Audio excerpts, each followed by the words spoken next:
मेहदी मनकापुर से लइहा गजरा कानपुर दिलवैहा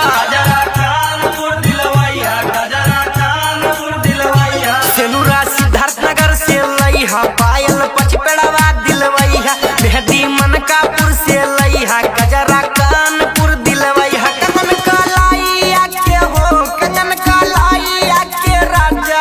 हमार हो ये कौना से दिलवाई देता ना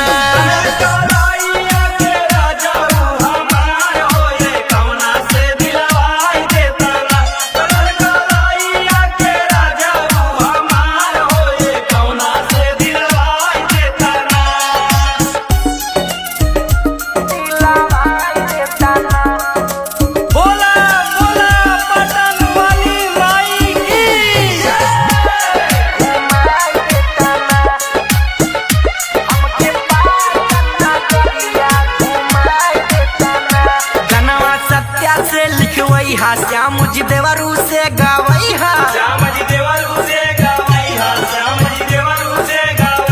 गनवा डीजे पे लगवैहा खूबे कमर तू हिलैहा